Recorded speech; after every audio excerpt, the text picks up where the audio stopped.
السلام علیکم ورحمۃ اللہ وبرکاتہ۔ Welcome to Islamic minutes. 14 اگست آتے ہی گلیاں سبز جھنڈیوں سے سج جاتی ہیں، چہرے سبز و سفید رنگوں میں رنگ جاتے ہیں، قومی ترانے بجتے ہیں اور ہر طرف ایک ہی جذبہ ہوتا ہے کہ پاکستان زندہ باد۔ لیکن کیا اپنے وطن سے محبت کرنا اسلام میں جائز ہے؟ کیا اپنے ملک کے لیے خوش ہونا، اپنے وطن کی ترقی کے لیے دعا کرنا یا اس کی حفاظت کے لیے قربانیاں دینا اسلام میں حب الوطنی ہے؟ یا پھر کب وطن سے محبت عصبیت بن جاتی ہے؟ اور سب سے اہم سوال، اگر اپنے ملک کی محبت ہمیں حق اور باطل کی بجائے صرف اپنا اور غیر دیکھنے پر مجبور کر دے تو کیا یہ محبت اب بھی اسلامی ہوگی؟ آج ہم اس ٹاپک کے بارے میں جاننے کی کوشش کریں گے۔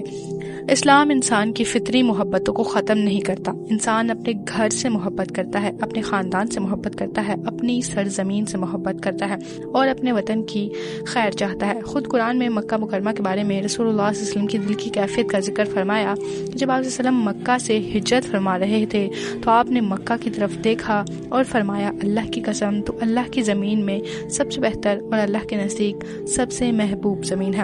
اگر مجھے تجھ سے نکالا نہ جاتا تو میں کبھی نہ نکلتا۔ رسول اللہ صلی اللہ علیہ وسلم نے فرمایا، وہ ہم میں سے نہیں ہے جو عصبیت کی طرف بلائے، وہ ہم میں سے نہیں جو عصبیت کی خاطر لڑے، اور وہ ہم میں سے نہیں جو عصبیت کی حالت میں مرے۔ عصبیت کا مطلب کیا ہے؟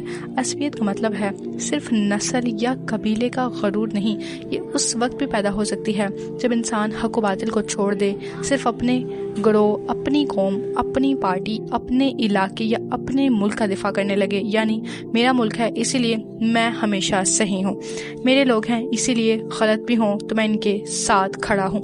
یہ حب الوطنی نہیں، یہ عصبیت کے قریب جانے والا رویہ ہے۔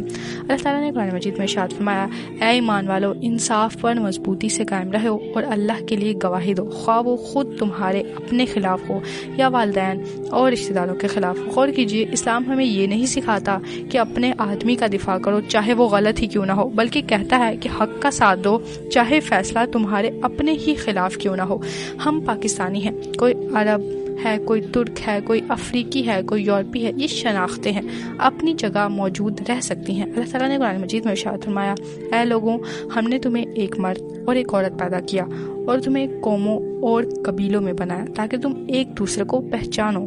بے شک اللہ کے نزدیک تم میں سب سے زیادہ عزت والا وہ ہے جو تم میں سب سے زیادہ متقی یعنی پرہیزگار ہے۔